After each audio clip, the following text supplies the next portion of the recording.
The Normandy landing stands as one of the grandest military endeavors in history. Explore the numbers of soldiers involved, the reason behind the D-Day moniker, insights into its orchestration, outcomes, and more. If not for the meticulous strategies and valorous efforts during the D-Day offensive, the Allies might not have overthrown the Nazi regime in Europe. On June 6, 1944, in excess of 156,000 troops from America, Britain, and Canada charged across a 50-mile stretch of heavily fortified beaches in Normandy, northern France. This mission was pivotal in altering the course of World War II. Here are salient details about the design and realization of this monumental military campaign. 1. D-Day denotation. The D in D-Day lacks a specific definition. Contrastingly to V-Day, symbolizing victory in Europe, or V-Day, indicating victory over Japan, the D in D-Day doesn't abbreviate words like departure or decision. From World War I times, the U.S. military employed the term D-Day to mark the initiation date of an operation. Part of its usage was to safeguard the genuine date from potential espionage. Another aspect was to act as a temporary marker until a definite date was set. The term H-hour was similarly used to pinpoint the exact commencement time. 2. Crafting the D-Day assault demanded years of strategizing. From the war's onset, Allied commanders Franklin Roosevelt and Winston Churchill recognized that a large-scale onslaught on continental Europe was imperative to assist the Soviet army battling the Nazis on the Eastern Front. Originally, a strategy named Operation Sledgehammer proposed an Allied assault on ports in northwest France by 1943. However, Roosevelt and Churchill chose to first target northern Africa, subsequently advancing through what they considered Europe's vulnerable underside in Italy. 3. D-Day holds the record for the most massive maritime assault in military annals. But the D-Day center's records, the offensive, formerly termed Operation Overlord, marshaled the strength of 156,115 American, British, and Canadian soldiers, incorporated 6,939 naval vessels and landing crafts, and involved 2,395 planes and 867 gliders to convey airborne forces. 4. Before D-Day, the Allies orchestrated a vast misleading strategy. The objective of this subterfuge was to dupe the Nazis into believing that Pas de Calais, the nearest French coast to England, would be the invasion point. Through deceptive radio broadcasts, undercover agents, and a so-called ghost army led by American General George Patton, the Allies endeavored to misguide Germany. 5. The practice run for D-Day ended in tragedy. A couple of months prior to D-Day, Allies simulated the Normandy assault on a cleared English shoreline known as Slapton Sands. Termed Exercise Tiger, 749 U.S. soldiers perished when German boats intercepted news of this simulated assault and unleashed torpedoes on American tank landing vessels.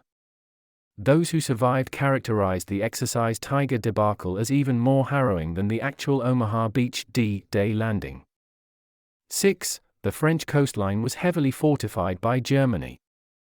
Foreseeing an Allied onslaught on the French shoreline, Adolf Hitler entrusted Field Marshal Erwin Rommel to bolster Nazi defensive measures in France.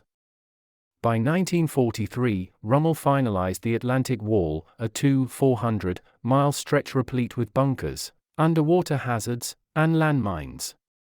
Reports suggest that around 4 million landmines were embedded across the beaches of Normandy by the Nazis. 7. The U.S. transported massive quantities of resources to the launch point in England. Given that Operation Overlord initiated from England, the U.S. military conveyed 7 million tons of materials to the deployment zone, inclusive of 450,000 tons of munitions. 8. Inclement weather postponed the assault. While troops and provisions were ready by May, inclement conditions pushed back the commencement of the invasion. On June 5, General Dwight D. Eisenhower, the principal Allied leader overseeing Operation Overlord, determined the assault would proceed the following day, partly because the turbulent weather kept Nazi aircrafts at bay. On that day, 1,000 British aircrafts released 5,000 tons of explosives on Nazi artillery positions along the Normandy shoreline, aiming to debilitate Germany's fortifications ahead of the looming assault. 9. The D-Day assault spanned 5 distinct beach zones.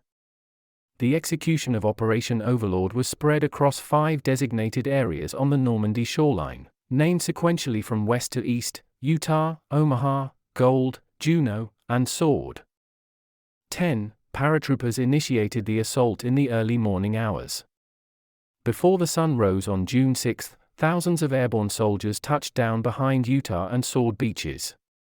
Their mission was to obstruct routes and demolish bridges to delay Nazi backup. At Utah Beach, many American paratroopers faced grim fates, with some sinking in marshes burdened by their gear or targeted mid-air by Nazi sharpshooters. Meanwhile, British and Canadian paratroopers encountered fewer challenges at Sword Beach, promptly securing 2 crucial bridges. 11. Over 156,000 Allied soldiers landed on the shores. In successive surges involving thousands of vessels, over 156,000 Allied foot soldiers embarked upon the 5 beaches. They encountered nearly 50,000 German soldiers. The tumultuous waters made the landings especially challenging, causing many units to disembark farther from their intended spots. On Omaha Beach, a mere 2 out of the 29 amphibious tanks managed to reach the shoreline by themselves. An additional 3 were later moved to the beach. At Utah Beach, the American force featured 14 Comanche code talkers who transmitted essential strategic messages in their indigenous language. 12. The most intense combat occurred at Omaha Beach. At Omaha Beach, aerial bombardments didn't succeed in eliminating the well-entrenched Nazi artillery. Initial groups of American combatants were heavily targeted by German machine guns as they navigated the beach laden with mines. However, American soldiers continued their relentless advance, first reaching a reinforced seawall, then scaling sheer cliffs to neutralize the Nazi artillery by evening. In total, approximately 2,400 American soldiers were dead, injured, or missing following the Omaha Beach conflict. 13. Juno Beach saw the most ground gained by Canadian forces. Facing fierce resistance at Juno Beach, Canadian soldiers grappled with turbulent seas as they approached a shoreline heavily fortified by the Nazis. Much like their American counterparts at Omaha Beach, the first wave of Canadians experienced intense fire from Nazi defenses, with early losses estimated at half of the incoming troops. However, after surmounting the initial defenses, they pursued the retreating Germans further inland. Ultimately, the Canadian units at Juno secured more settlements and land than any other divisions during Operation Overlord. 14. By June 11, Allies had control over all 5 beachfronts.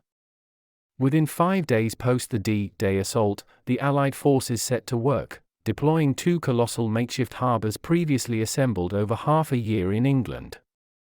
In total, throughout the war's duration, these harbors facilitated the offloading of around 2,500,000 soldiers, 500,000 transport means, and a staggering 4 million tons of essential supplies. 15. The D-Day assault signified a pivotal shift in the conflict.